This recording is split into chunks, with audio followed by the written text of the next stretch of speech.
ආයුබෝවන් දයාබර නරඹන්නනි ඔබ දන්නවා මේ දිනවල ශ්‍රී ලංකාවේ නව ව්‍යවස්ථාවක් සම්පාදනය කිරීම පිළිබඳව යලිත් වරක් සංවාදයක් මතුවලා තියෙනවා. විශේෂයෙන්ම ආණ්ඩුව පාර්ශවයෙන් සඳහන් වෙන්නේ ඒ සම්බන්ධ කෙටුම්පතක් දැනටමත් නීති විශාරදයන් පිරිසක් විසින් සම්පාදනය කරලා තිබෙන්නේ. එය නුදුරු අනාගතයේදීම පාර්ලිමේන්තුවට ඉදිරිපත් කිරීමට සූදානම් කියලා. නමුත් සිවිල් ක්‍රියාදරයන් සහ නීති විශාරදයන් වගේම ව්‍යවස්ථා කටයුතු පිළිබඳ විශාරදයනොත් පෙන්වා දෙන්නේ මේ ක්‍රියාදාමය කිසිදු ආකාරයක විවෘතව සිදුුනේ නැහැ. මහජන අදහස් විමසීමක් සිදුුනේ නැහැ. ඒ නිසා මීට වඩා පුළුල් මහජන අදහස් විමසීමක් සහිතව ව්‍යවස්ථා සම්පාදන ක්‍රියාවලිය ක්‍රියාවට නැගිය යුතුයි කියලා. අද අපි ඔබ හමුවන්නේ ව්‍යවස්ථා සම්පාදන කටයුතු පිළිබඳ පුළුල් අත්දැකීම් සහිත ව්‍යවස්ථා සම්පාදන කටයුතු පිළිබඳ විශාරදයෙක් වන ජනාධිපති නීතිඥ ආචාර්ය ජයම්පති වික්‍රමරත්න සමගින්. ආචාර්ය වික්‍රමරත්න අයබෝවන් සරෝජ්. දැන් මා සඳහන් කළ ආකාරයටම ආණ්ඩුව මේ වෙනුවට නිවේදනය කරලා තියෙනවා නීතිඥයන් පිරිසක කමිටුවක් විසින් කෙටුම්පතක් එක්තරා ආකාරයක සම්පාදනය කරලා තියෙනවා. මේක නුදුරු අනාගතයේදීම පාර්ලිමේන්තුවට ඉදිරිපත් කරනවා කියලා මට මතක විදිහට අගමැතිවරයා නිවේදනය කළා. මේ විදිහේ ව්‍යවස්ථාවක් සම්පාදන ක්‍රියාවලියක් අනුමත කරන්න පුළුවන්ද? ක්‍රිය ව්‍යවස්ථාවක් සම්පාදනය කළ යුත්තේ කෙසේද සාමාන්‍යයෙන්? එවැනි විශේෂඥ කණ්ඩායමක් සම්බන්ධ කර ගැනීම ගැන මගේ විරුද්ධත්වයක් නැහැ. ඒක හැම ව්‍යවස්ථා සම්පාදක ක්‍රියාවලියකම ලෝකෙ පුරා හැම වෙලාවම කරන දෙයක්. නමුත් මෙය විවෘත විය යුතුයි. මේක සම්පූර්ණ ව්‍යවස්ථා කෙටුම්පත හැදීම ඒ කුඩා කණ්ඩායමකට බාර දීලා වැඩ කරන්න බෑ. මේ පුළුල් සාකච්ඡාවක් රටේ යන්නට ඕනේ. දැන් ඒ කොමිටිය පත් කරනකොට කෝවිඩ් තත්ත්වය උතාමත් උත්සන්න වෙලා තිබුණේ. ඔවුන් කොළඹින් පිට කිසිම සාකච්ඡාවක් කොහෙවත් තිබ්බේ නැහැ. ගිහිල්ලා මහජන අදහස් විමසුවේ නැහැ. ලිපි මගෙන් දන්වන්න කියලා ලේඛන මගෙන් දන්වන්න කියලා කිව්වා.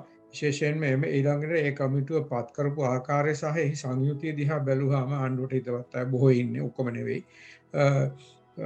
එම නිසා වැඩි විශ්වාසයක් තිබුණෙත් නැහැ. බොහෝ දේශපාලන කණ්ඩායම් සහ පුරවැසි සංවිධාන එම නිසා ඒක ගණන් ගත්තෙත් නැහැ. වැඩි උනන්දුවක් තිබුණෙත් නැහැ. ඒ නිසා ඒක මම හිතන්නේ එසේ කළ නොයුතු ආකාරයෙන් තමයි පටන් ගත්තේ කියලා. නමුත් අපි දන්නවනේ ඔබේ ආණ්ඩුව පසුගිය ආණ්ඩුව යහපාලන ආණ්ඩුව සමයේ ලාල් විජේනායක කමිටුව රට පුරා ගිහින් අදහස් විමසුවා. ඒ වගේම පාර්ලිමේන්තුව ව්‍යවස්ථා සම්පාදන කමිටුවක් බවට පත් කරලා බොහෝ කටයුතු සිදු කරන.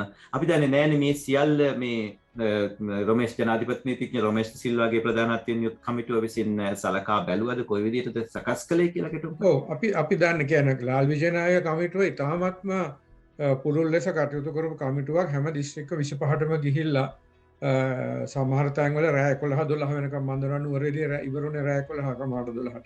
ඒ වගේ ගිහිල්ලා හැම සාකච්ඡා කරලා හොඳටම හොඳ වාර්තාවක් ඉදිරිපත් කරුවා. ඔවුන් මෙම රොමේෂ් සිල්වා කමිටුව මෙම වාර්තාව දිහා බලනවාද කියලා අපි දන්නේ. අපි කිසිම දෙයක් දන්නේ නැහැ. මොකද වෙන්නේ කියලා අපි කිසිම දෙයක් දන්නේ නැහැ. හොඳයි, ඔබේ මතයේ විදියට ව්‍යවස්ථා සම්පාදනයක් ලංකාවේ සිදු වෙච්ච කොයි ආකාරයකද ඔබේ පරණ අත්දැකීම් එක්ක සලකා බැලුවහම? ඒ කියන්නේ පාර්ලිමේන්තුව ව්‍යවස්ථා සම්පාදන කමිටුවක් බවට පත් වීම පමණක් ප්‍රමාණවත්ද? එහෙම නැත්නම් පාර්ලිමේන්තුවෙන් පරිබාහිර අපි දන්නවනේ පාර්ලිමේන්තුවේ නියෝජනය නොවන පක්ෂයක් තියෙනවා. තව ජන කණ්ඩායමක් තියෙනවා. ඒ අයත් එකතු වෙලා දැන් අපි දන්න විදිහට චිලියේ සිදුවන ආකාරය වගේ ඒ ආකාරයේ ක්‍රියාදාමයක්ද සිදු වෙන්නේ? චිලීවල තියෙන ක්‍රියාධර්ම ඉතාම හොඳ එකක් හැටියට මම දකින්නේ. මොකද එහි පළමුව ජනතාවගෙන් ඇහුවා ආණ්ඩුක්‍රම ව්‍යවස්ථා සම්පාදක මණ්ඩලයක්. ඒගොල්ලෝ කිව්වේ කොන්ස්ටිටියුෂනල් කන්වෙන්ෂන් කියලා එකක් හදන්න ඔයාලා කැමති දරුත් ව්‍යවස්ථාවක් ඕනේ දෙකට ඔව් කිව්වා. එහි සමාජිකයන් විය යුත්තේ විකල්ප දෙකක් දුන්නා. 50% മന്ത്രിවරු 50% තෝරා ගන්න අය. ඒ කෝකද කිව්වහම ජනතාව කිව්වා മന്ത്രിවරු ඕනෙම නැහැ කියලා. ඒකල එම නිසා ඒ කරලා කොන්ස්ටිටියුෂනල් කන්වෙන්ෂන් එකක් හැදුවා. හැබැයි සරෝජික වැදගත් දෙයක් තියෙනවා. මුගක් අය අමතක කරනවා. ඒ සඳහා ආණ්ඩුක්‍රම ව්‍යවස්ථාව සංශෝධනය කළා. චිලි ව්‍යවස්ථාවට එකතු කරුවා. මට මතක හැටියට 130 වෙනි වගන්තියේ සිට 143 දක්වා අලුත් එකතු කරලා කිව්වා. හැබැයි එකවරක් පමණයි. හැමදාම මෙහෙම කන්වෙන්ෂන් හදන්න නැහැ. එකවරක් පමණක් මේකට ඉඩ දෙනවායි කියලා ව්‍යවස්ථාව වෙනස් කළා තමයි කිරුවේ. ඒ කියන්නේ නිකම් මේ පාරේ ව්‍යවස්ථාව හැදුවේ නැහැ. ඒක ව්‍යවස්ථාව ඒ සඳහා ව්‍යවස්ථාව වෙනස් කරලා එක කෙරුවා. ඉතින් ඒක දැන් හොඳට කෙරීගෙන යනවා. ඊළඟට එම නිසා ඒකෙන් පුළුවන් වෙලා තියෙනවා දේශපාලන පක්ෂ වලින් පිට අයත් තොරගන්න. ඉතින් ඒ වගේ අය තේරිලා තියෙනවා තරුණ පිරිසක්. සාපේක්ෂ වශයෙන් මම හිතනවා මට මතක නැහැ හරියටම මම මේ ගැන ලියලා තියෙනවා මම හිතන්නේ සාමාන්‍ය වයස අවුරුදු 40 ගණක්. ඉතාමත්ම තරුණයත් ඉන්නවා තරුණම ලාබාලම එක්කන අවුරුදු 21යි. කාන්තාවක් ඒ සභාපති ධූරය දරන්නේ ඇය දන්ත ශෛල්‍ය වෛද්‍යවරියක්. මුගක් ව්‍යවස්ථා ප්‍රතිසංස්කරණවල වගේම ජනතාව වැඩියෙන් තෝරලා තියෙන නීතිඥවරු ඒ නීතිඥවරු සහ නීති ශිෂ්‍යෝ දැන් 50 ගණන් දෙක වළක්වන්න බෑ. ගුරුවරු විශාල සංඛ්‍යාවක් ඉන්නවා. පරිපාලකයන් ඉන්නවා. ඉතින් මම හිතන්නේ ඒක ඉතාමත්ම හොඳයි කියලා අපිට කරන්න පුළුවන්. බැල ලේසි නැහැ. ඒ ගැන මේ දවස්වල වාදයක් යනවා. මම ඒකට සම්පූර්ණ සහායයි දෙනවා. හැබැයි මම කියන්නේ ඒක නිකන් නීති විරෝධී කියන්නේ ව්‍යවස්ථා විරෝධීව කරන්න බෑ. තිබෙන ව්‍යවස්ථාව සංශෝධනය කරලා තමයි ඒක කළ යුත්තේ. ඒ සඳහා අලුත් ක්‍රියාවලිය පිහිටවල තමයි කළ යුත්තේ. දැන් අපි දන්නවා ඔබ යහපාලන ආණ්ඩුව සමයේ විශේෂයෙන්ම 19 වෙනි ව්‍යවස්ථා සංශෝධනය සම්පාදනය කිරීම සඳහා ඒ සම්බන්ධව බාහිර කාර්යයක් ඉටු කළ පුද්ගලයෙක් ඒ කියන්නේ කිටුම්පත් සම්පාදනය කිරීමේ සම්බන්ධ සාකච්ඡාවල ක්‍රියාශීලීව කටයුතු කළ ඇයි 19 වෙනි ව්‍යවස්ථා සංශෝධනයට වැරදුනේ කොතනද වැරදුනේ මුලින් එකඟ වුණේ විධායක ජනාධිපති ක්‍රමය සම්පූර්ණයෙන් අහෝස කළ යුතුයි කියලා.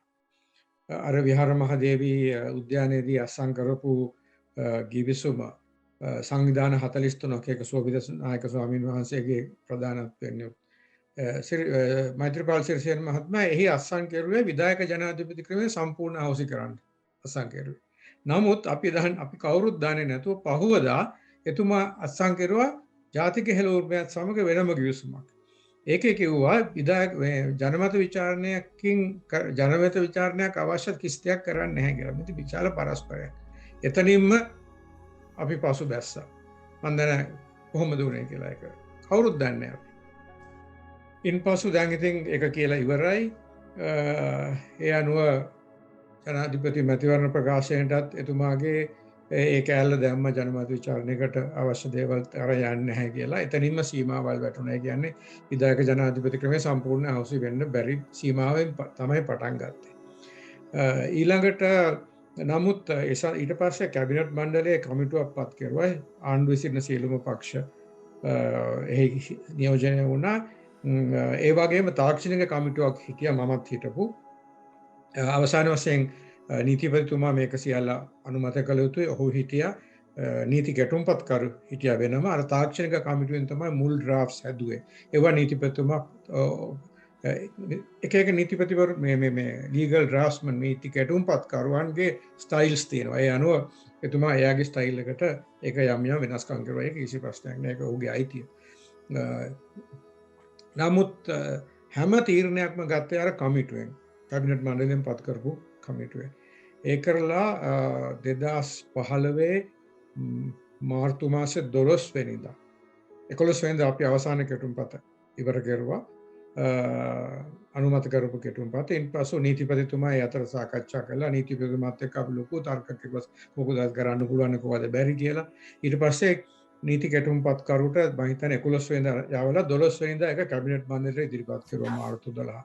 මගේ ළඟ කෙටුම්පත දැන් තියෙනවා මම පෙන්වන්නම් ෂෙයා කරන්නම් ඒක. එදා සාකච්ඡා කරලා මූලික වශයෙන් එකඟ වුණා කැබිනට් මණ්ඩලය. ජනාධිපතිවරයා අගමැතිවරයාගේ උපදෙස් අනුව කටයුතු කළ යුතුයි කියලා එකඟ වුණා.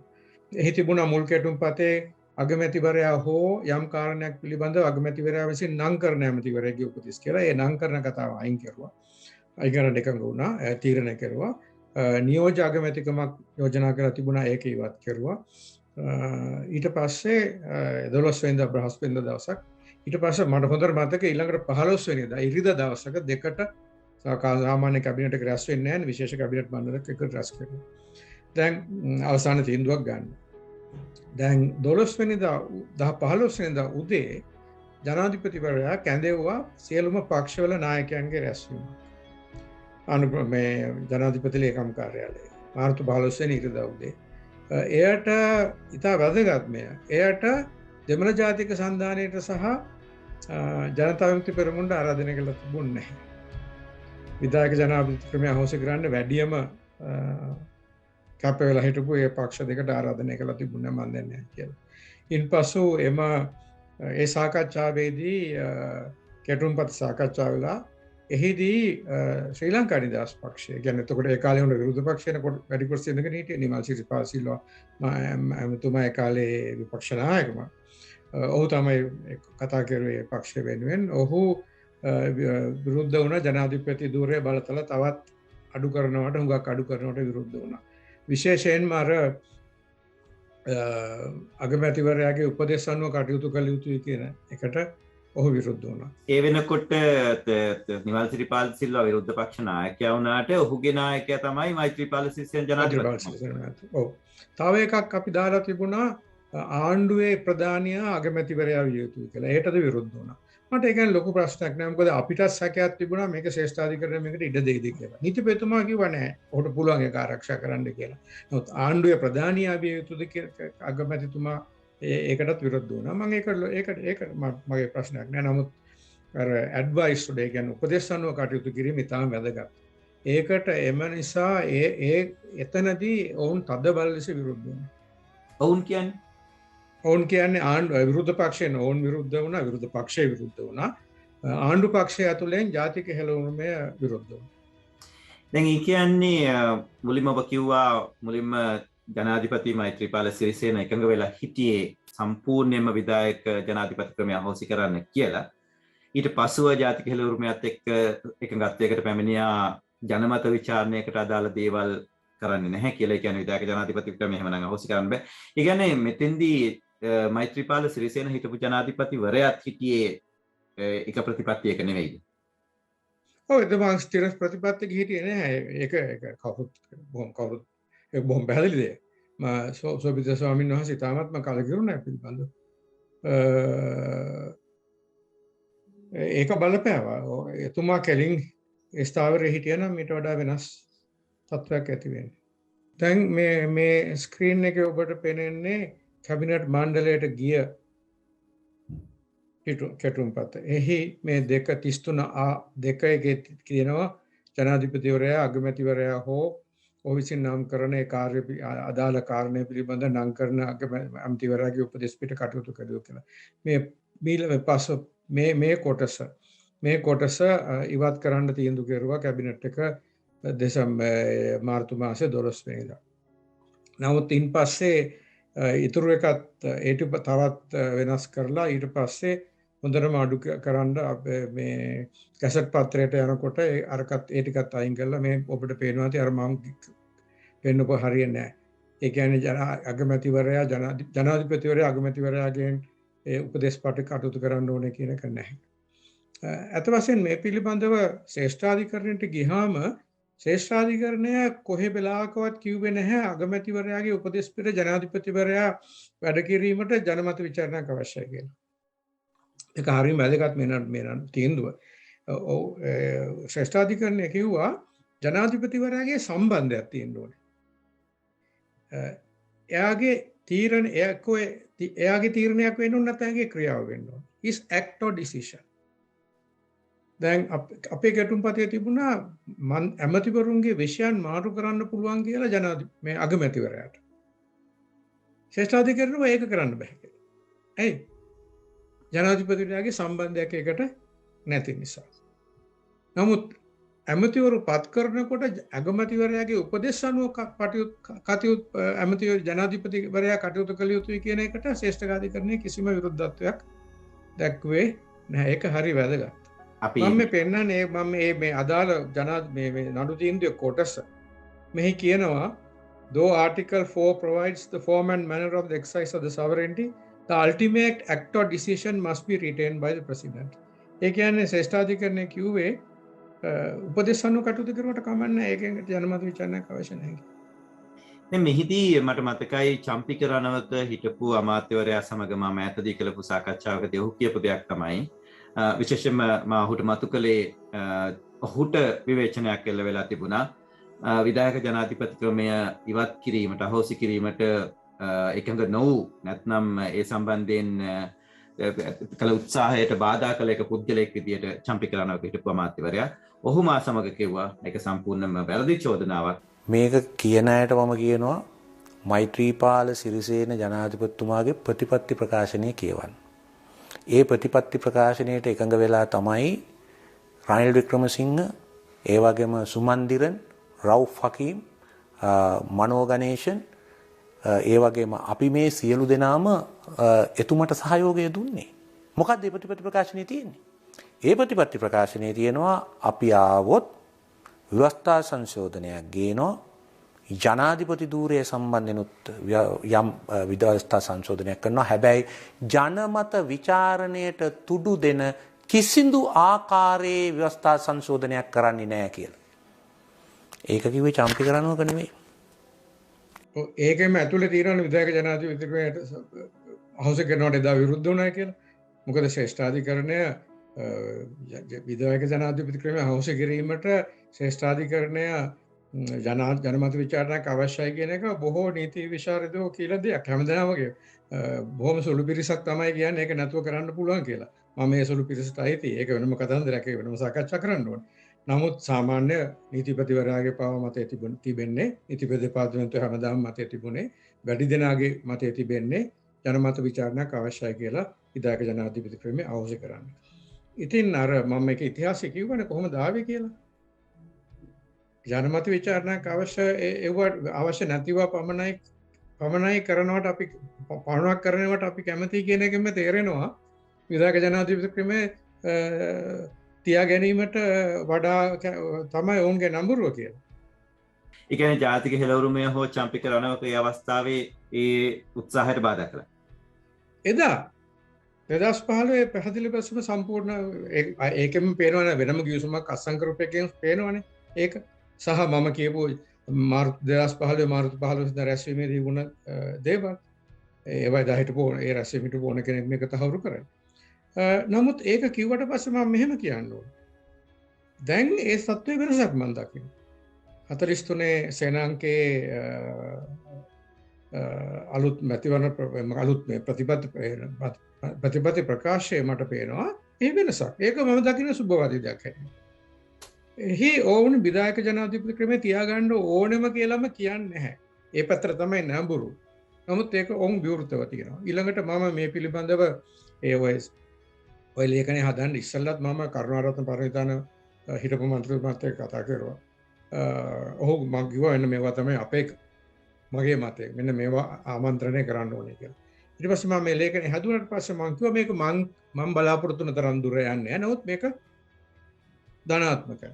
ඒ තරමට ආපු එක. නමුත් ඊළඟට එතුමාත් මමත් කිව්වා අපි දෙන්න පාර්ලිමේන්තුවේ අපි දැන් කතා කරලා ඉතින් මේක නෝන්තරම් පාර්ලිමේන්තුවේදී පාර්ලිමේන්තුවේ ආණ්ඩුව ස්ථාවර වන විදිහට මැතිවරණ ක්‍රමය වෙනස් වෙනවා නම් විධායක ජනාධිපති ක්‍රමය අහෝසි කිරීම පිළිබඳවද ඔවුන් හිතා බලන්නට සූදානම් බව තමයි එතුමා කියා සිටියේ. ඉතින් මම යෝජනා කළා තිබුණා ඒ කාලෙම සමානුපාතික පරම මැතිවරණ ක්‍රමයට අද යන්න බෑ අර ආසන ක්‍රමයට.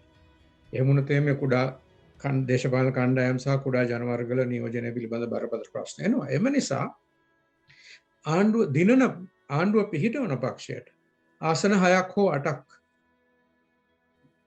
අමතරව ලැබෙන විදිහට. ඒ කියන්නේ දිස්ත්‍රික්කෙන් දිස්ත්‍රික්කකට බෝනස් වගේ නෙවෙයි ඒක අයින් කරලා. මොකද ඒක බෙදී යනවනේ හැම පක්ෂවලටම.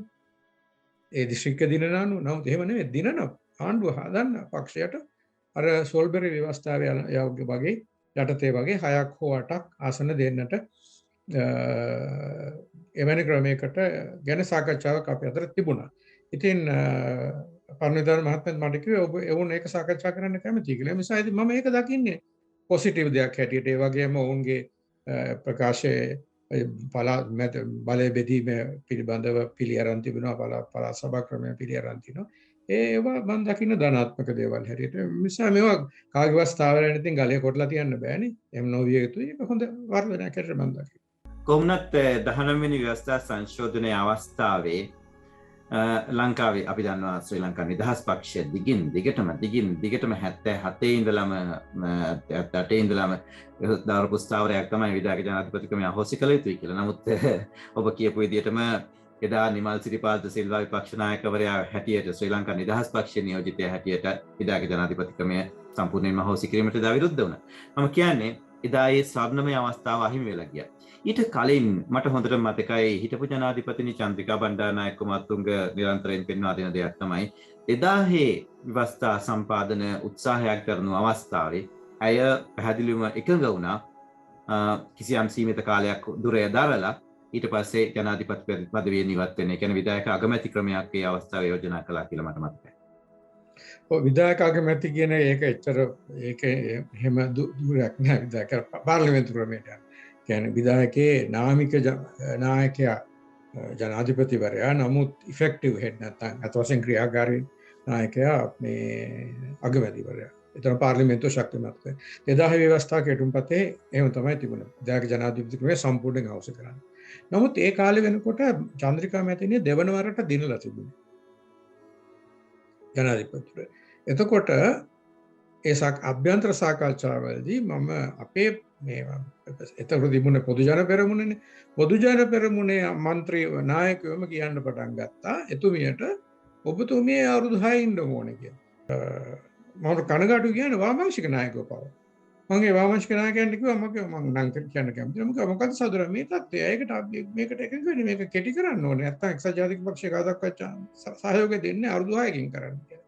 ඊළඟට මට මම මේක ඒ කාලේ මම ආණ්ඩුක්‍රම ව්‍යවස්ථා අමාත්‍යාංශයේ උපදේශක ජ්‍යෙෂ්ඨ උපදේශක මම GLP සමිතියත් එක්ක මගේ ඇමතිවරයාත් එක්ක සාකච්ඡා කළා. එතුමාට හොඳට මතකයි සෙනසුරාදා දවසක විසුම් පහේ හවස 3ට. ඒක සාමාන්‍යයෙන් මම එතුමාත් එක්ක සාකච්ඡා කරන්න යන්නේ one to one සාකච්ඡාවට දාගන්නේ සෙනසුරාදා. ඊළඟ ජාම්පති අය මොකක්ද සාකච්ඡා කරන්න තියෙන්නේ මම කිව්වා ඉංග්‍රීසියෙන් මම කිව්වා සර් මේ සෙකන්ඩ් ටර්ම් එකේ the UNP is not going to buy this. මේක UNP එකට එකඟ වෙන්නේ නැහැ කවදාවත්. එම නිසා මේ දෙවන දුර කාලය අඩු කරන්න ඕනේ කියලා. එතුමා කිව්වා ජාම්පති එහෙමද let us not begin this. ඒ කියන්නේ අපි අපේ අමාත්‍යාංශය හැටියට අපි නොකරමු කියලා. එතුමාත් කැමති වුණා මේක කියන්නේ. මතු කරන්නේ. කොටින් කියනවා නම් කවුද මේක ගිහින් ජනාධිපතිනියට කියන්නේ කියන ප්‍රශ්න. හැබැයි එක්සත් ජාතික පක්ෂත් එක්ක සාකච්ඡා කරගෙන යනකොට උගා දේවල් ගැන එකඟ වුණානේ. ජූලි මාසයේ වෙනකොට 2000 ඉතුරුලා තිබුණේ මේ දෙවන කාල සීමාව විතරයි. ජනාධිපතිනිය කිව්වා එහෙනම් මම එළියට යන්නම් සාකච්ඡා කරන්න. ඕගොල්ලෝ තීරණය කරන්න කාලය කොච්චරද කියලා. ඒතර මම එයා දැනට මම දිනලා මාස 8ක් වෙනවා. තව මාස කීපයකින්ද මේක අවුරුදු 6ද අවුරුදු 2ද මාස 3ද ඒක තීරණය කරන්න ඕගොල්ලෝ. මොකද එදා තීරණය වුණ එක කල් ගියා. ඉන්පසු අර ඔබට මතක ඇති එක්තරා දවසක එකඟත්වය ආවට පස්සේ එතන ඉඳන්ම රෙකෝඩ් කරලා රනිල් වික්‍රමසිංහ මහත්මයා ජනාධිපතිවරයා තුමියත් රටට කිව්වා අපි දැන් අද එකඟත්වයක් තියෙනවා තව කාරණා කිහිපයක් අරින්න කියලා අපි ඔක්කොම සතුටින් එදා ගෙදර ගියේ. ඊට පස්සෙව අර දැන් අමාරුම ප්‍රශ්නේ ආවා. මොකද්ද මේ දෙවන කාලය දුර කාලයේ විතරද කියලා. ඒ සඳහා සාකච්ඡාවක් අභ්‍යන්තරව කෙරුණා. එම සෛල සාකච්ඡාවල ලේකම්වරයා මම හොඳට දන්නවා. එතුමිය කිව්වා මේ ඕගොල්ලෝ කැමති ගහනට අඩු කරන්න කියලා. ඊට පස්සේ එකඟ වුණා අවුරුදු 2කට අඩු කරමු. එතකොටත් මාස 8ක් ගිහිල්ලා 2කට එකඟ වෙමු 3ක් කියලා පටන් ගමු සාකච්ඡාව භාගයෙන් කරන්න 3ක් කියලා පටන් ගන්න 2කට අඩු කරමු කියලා. ඊට පස්සේ ඒ සඳහා සාකච්ඡාවට ගියා. එදා එක්සත් ජාතික පක්ෂයෙන් කරු ජයසූරිය මහත්තයා එදා රනිල් වික්‍රමසිංහ මහත්තයා ආවේ නැහැ සාකච්ඡාවට. කරු ජයසූරිය මහත්මයා ආවේ. එදා ජනාධිපතිනිය මේ කෙටුම්පත බාර දෙන්න ඒ වෙනකොට එකතු කරලා තිබුණ කෙටුම්පත මහානායක හිමිවරුන්ට බාර දෙන්න නුවර ගිහිල්ලා. හෙලිකොප්ටරයක බාර දුන්නා වැස්ස හින්දා. ඒ පාර ටෙලිෆෝන් කරලා රත්නශ්‍රී නායක මහත්මයාට කිව්වා සාකච්ඡාව පටන් ගන්න කියලා. දැන් එදා අපි ඔක්කොම බලාගෙන මේක ඉවර කරලා අවුරුදු 2ක හෝ කීයකට හරි එකතු කළා මේක ඉවර කරමු කියලා. දැන් එතකොට මම හොඳ මතකයි මේක කියන්න ඕනේ. අපි පැටිස් කට්ලට් කකා ඉන්නවා තාම තේක ඇවිල්ලා නැහැ. පටන් ගමු කියපු ගමන් කරු ජයසූරිය මහත්මයා කියලා කිව්වා අපි තවදුරටත් සාකච්ඡාවට සහභාගී වෙන්නේ නැහැ. තේක බොන්නවත් හිටියේ නැහැ. එක්සත් ජාතික පක්ෂය ස්ථාවරය වන්නේ දැන් මෙම කෙටුම්පත මහා සංඝරත්නයත් එක්ක සාකච්ඡා කළ යුතුයි කියලා නැගිටලා ගියා. මම ඒ වෙලාවේ කැබිනට් රූම් එක වටේ දුවගෙන ගිහිල්ලා කරු ජයසූරිය මැතිතුමාට කිව්වා මම කිව්වා සර් මේක කවුද මේක මං කිව්වා මේක ලොකු වැරද්දක්. ඔබතුමාලාට විතරයි පුළුවන් එක්සත් විරුද්ධ පක්ෂයේ ඉඳන් සහාය දෙන්න. ඔබතුමාලා ආණ්ඩුවකට ආවට කවදාවත් අනිත් පැත්තෙන් සහාය දෙන්න බෑ. ඒක දැන් පරක්කු වැඩි කියලා. එදා ජනාධිපතිනිය ඇවිල්ලා පහුවදා උදේම කරු ජයසූරිය මහත්මයාට ටෙලිෆෝන් කරලා කිව්වා අවුරුදු 2 නෙවෙයි තව මාස කිහිපයකින් මම යන්නම් කියලා. එතුමිය සූදානම් වුණා අවුරුද්දකින් යන්න. ඒක කියන්නේ දෙසැම්බර් මාසේ 2007. කරු ජයසූරිය මහත්මයාට කිව්වා මේක නායකත්වයට එක්සත් ජාතික පක්ෂයේ නායකත්වයට දැනුම් දෙන්න කියලා. දැනුම් දුන්නා ආපසු උත්තරයක් ලැබුණේ නැහැ. මම මේ කරු ජයසූරිය මැතිණිය මට ජනාධිපතිනිය මට මේක කිව්වා ඒ කාලෙම. පසු කාලෙක මම ඕක සාකච්ඡා කරන ගමන් කරු ජයසූරිය මහත්මයාගෙන් අහුවා ඔබතුමාට මෙහෙම පණිවිඩය කිව්වා නේද කියලා. ඔබ මට තමයි කිව්වේ මම ඒක නායක පක්ෂ නායකයාට දැනුම් දුන්නා කියලා. ඉතින් ඒක මිස් වුණ තව අවස්ථාවක්. මම හිතන්නේ සරෝජ් ඒකට එක හේතුවක් තමයි ඒ වෙනකොට පාර්ලිමේන්තුවේ අන්තිම කාලේ. තව මාස දෙකකින් සති ගානකින් විසිරුවා හරිනවා. රනිල් වික්‍රමසිංහ මහත්මයා හිතන්න ඇති මේ වෙලාවේ ජනාධිපති අලුත් ව්‍යවස්ථාවට ඡන්දය දුන්නොත් සම්මත වුණොත් ජනමත විචාරණයක පසු එක තියන්න ඕනේ. ඒකෙන් වාසියක් වෙයි කියලා පොදු ජන එක්සත් පෙරමුණට මහා මැතිවරණයේදී මම හිතනවා ඒක වැරදි සිතුවිල්ලක් එහෙම හිතුවා නම් මොකද එතුමාට තිබුණා ඒකේ වාසිය ගන්න විරුද්ධ පක්ෂයේ ඉඳනුත් මම සහාය දුන්නායි කියලා එතුමාට ඒ වාසිය ගන්නට තිබුණා. සමහරවිට එතුමාට දිනන්නත් තිබුණා ඒ chance. එවකට එක්සත් ජාතික පක්ෂ නායකයාව සිටි ඒ වකට විපක්ෂ නායක රනිල් වික්‍රමසිංහ ඒ අවස්ථාවේ අන්තිම මොහොතේ තමන්ගේ එකඟත්වය අයින් කරගත්තේ නැත්නම් අපිට අපි ඉතිහාසයේ දකින්නට තිබුණේ විවදායක ජනාධිපති ක්‍රමය ඉවත් කිරීම එදා එකඟ වුණා නම් ඒ ස්වර්ණමය අවස්ථාව නැතුව නැත් වශයෙන් නේද. ඊළඟට ජාතික ගැටලුවටත් විසඳුමක් එදා ලබා ගන්න තිබුණා. මොකද බලය බෙදහැරීම ප්‍රමාණය පිළිබඳව සම්පූර්ණ එකඟත්වයක් තිබුණා පක්ෂ දෙක අතර. මේ කාරණේ සහ තවත් පොඩි කාරණා මතකයක් තිබුණේ තමයි මේ අනිත් බොහොම ඕන විශ්ල ගන්න පුළුවන් දේවල්. මේක තමයි ප්‍රධාන කාරණා. අපිට ඒ අවස්ථාව නැති වෙලා ගියා. එහෙමනම් අපි ඇත්තටම කියන්නේ අපි මේ ඉතිහාසයේ අත්දැකීම් කතා කරන්නේ එහෙම වුණා නම් අද අපි දකින මේ වාතාවරණය දකින්න ලැබෙන්නේ නැහැ. කියන්නේ ඉන්පසුව රටේ විධායක ජනාධිපතිවරයෙක් නොහිටින්න ඉඩ තිබුණා. එහෙමනම් මහින්ද රාජපක්ෂ සහ ගෝඨාභය රාජපක්ෂ කියන විධායක ජනාධිපතිවරු විතරක් නෙවෙයි මෛත්‍රීපාල සිරිසේන කියන විධායක ජනාධිපතිවරයාත් නේ. එහෙමනම් අපි අදත් අවුරුදු 20කට පස්සේ විධායක ජනාධිපති ක්‍රමය අහෝසි කිරීම ඇතුළු මේ ව්‍යවස්ථා සංශෝධන ගැන අද කතා කිරීමේ අවශ්‍යතාවයක් නැති. එපමණක් නෙමෙයි. බලය බෙදා හැරීම පිළිබඳව මධ්‍යස්ථ කොටස් සමග එකඟ වුණු එකඟ වෙන්නට කැමැත්ත ලබා ගන්න පුළුවන් ඒක සම්මත වුණා නම් LTT එක දේශපාලන වශයෙන් ඉතාමත්ම දුර්වල තත්වයකට වැටෙනවා එදා. ඔවුන් කැමති වෙලා හිටියෙත් නෑ. ඔවුන්ත් විරුද්ධ වෙලා හිටියේ. එදා එකඟ වුණා නම් 2000 ඉතාමත්ම අමාරු තත්වයකට ජාත්‍යන්තර වශයෙන් සහ දේශීය වශයෙන් දෙමළ ජනතාව අතර හැම විශාල අමාරු තත්වයකට වැටෙන්න ඉඩ තිබුණා දේශපාලන වශයෙන්.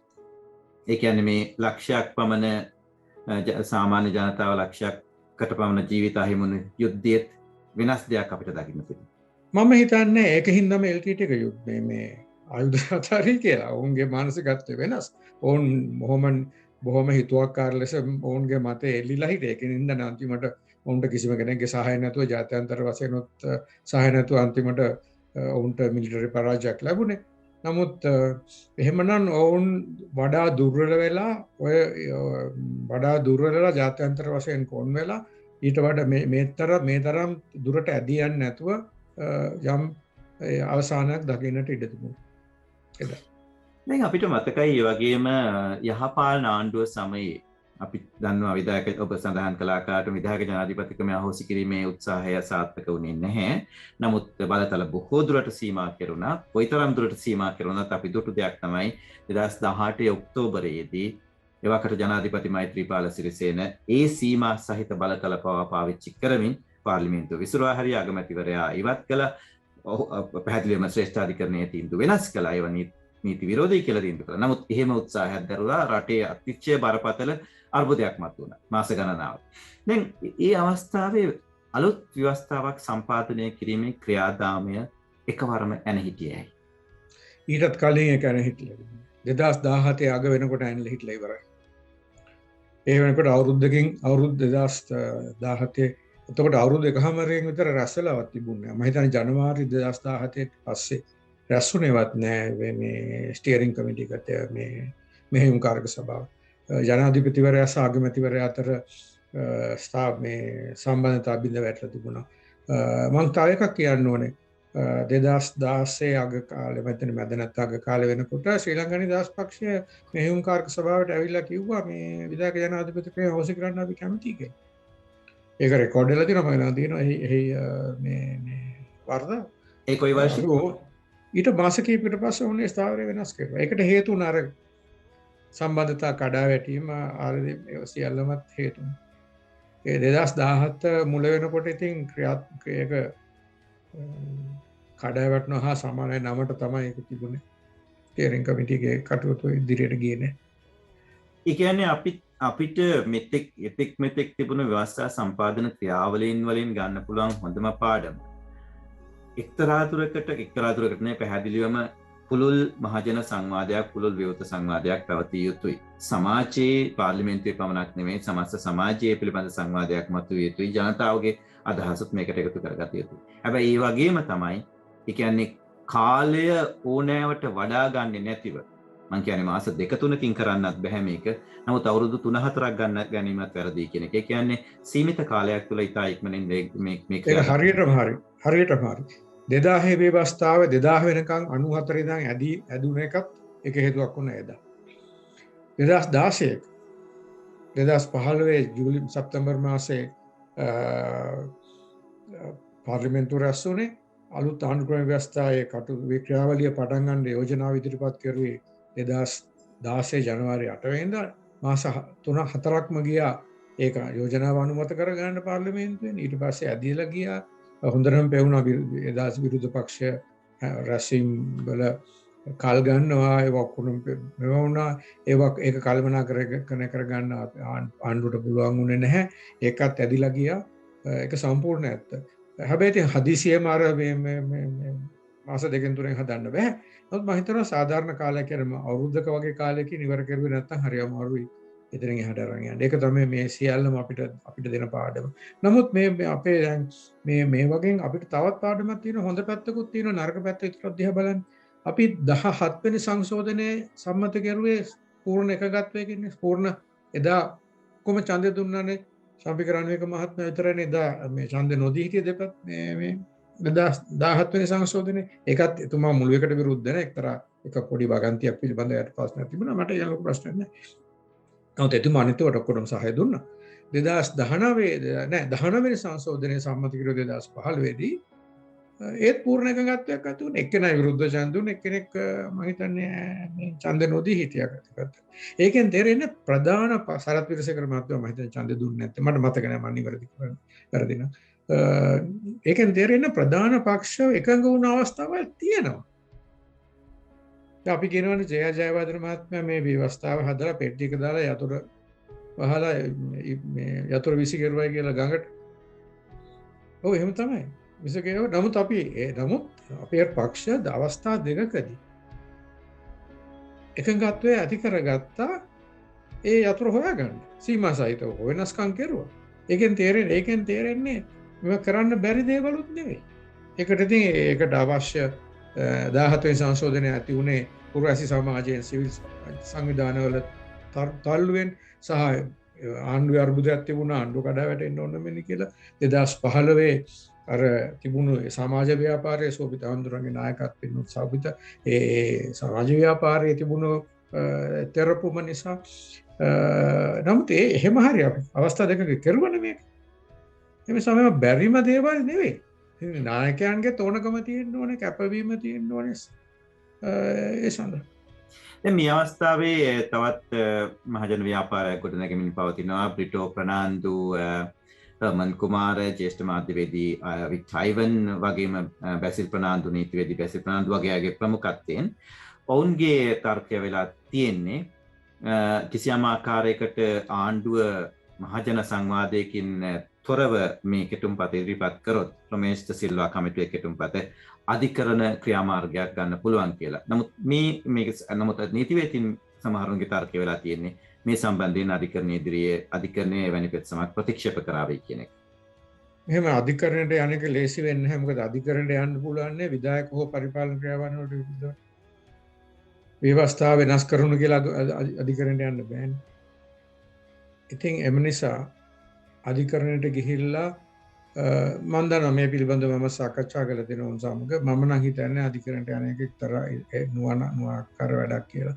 ඒක පසුබැස්මක් එන්න ඉඩ තියෙනවා. බොහෝ විට ඉඩ තිබෙන්නේ පසුබැස්මක් එන්න. අධිකරණයේ මැදිහත් වෙන්නේ නැහැ. මොකද ආණ්ඩුක්‍රම ව්‍යවස්ථාවේ තියෙන කාරණා දෙකයිනේ. 3-2යි ජනමත විචාරණය. කැබිනට් එක කියනවා නම් ජනමත විචාරණයකුත් 3-2 කියලා ශ්‍රේෂ්ඨ අධිකරණයට කියන්න පුළුවන් ජනමත විචාරණයක්ද අවශ්‍යයි කියලා. ජනමත විචාරණයකුත් අවශ්‍යයි කියලා කැබිනට් එක සර්ටිෆයි කරනවා නම් එහෙමනම් ශ්‍රේෂ්ඨ අධිකරණයට කියන්න දෙයක් නැහැ. නමුත් අපි දන්නවා ඒක පිළිබඳව වෙනත් තර්ක තියෙනවා. ඒක වෙනම කතන්දරයක්. මූලික වශයෙන් ශ්‍රේෂ්ඨ තිබෙන්නේ ආණ්ඩුක්‍රම ව්‍යවස්ථාවේ තිබෙන්නේ ඒක පමණයි. ආණ්ඩුක්‍රම ව්‍යවස්ථාවේ කොහෙවත් කියන්නේ මේ විදිහට කමිටුපත් කරලා මේ පබ්ලික් රෙප්‍රසන්ටේෂන් කමිටුව ලාල් විජයනායක වැනි කමිටුව ඒ වගේ පත් කරන්න කියලා කියන්නේ නැහැ. ඒව දේශපාලන වශයෙන් කාරණා. ඒක කළ යුතු දේවල්. නමුත් ව්‍යවස්ථාවේ තිබෙන්නේ අර කාරණේ විතරයි. මේ සතර ශ්‍රේෂ්ඨාධිකරණය බලන්නේ ඒක දිහා විතරයි. ශ්‍රේෂ්ඨාධිකරණය කියන්න ඉඩ තියෙනවා අය මේක හරිනම් කරන්න ඕනේ මෙහෙම තමයි කියලා. දැන් කියලා තියෙනවනේ මොන්තරම්.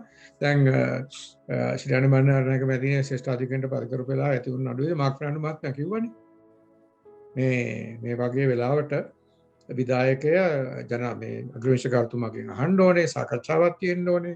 එයා යුස් කරපු පාවිච්චි කරපු වචනේ කොමිටි COMITY.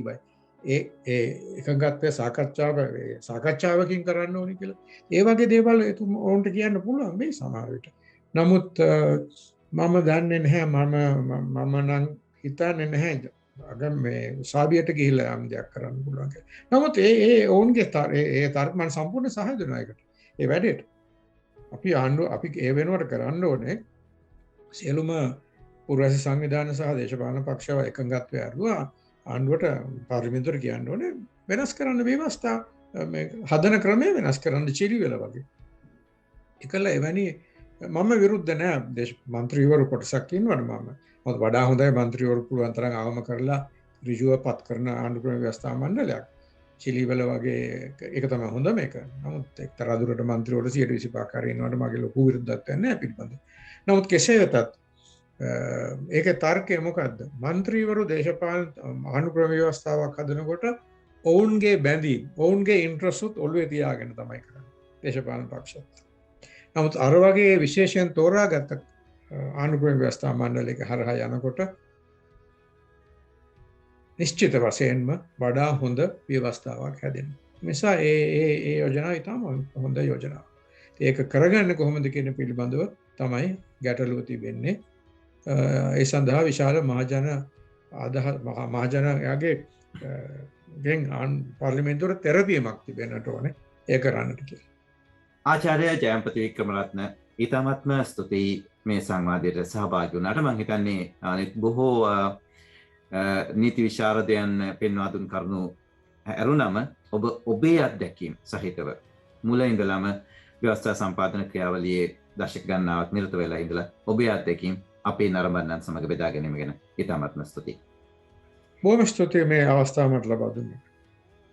ඉතින් දයාබර නරඹන්නනි අපි යලිත් හමුවෙමු මෙවැනි හරබර සංවාද දේශපාලන විශ්ලේෂණ සහ අලුත්ම පුවත් සමගින්. संदेश बाय सरोज नालिका वसे आयुबोवन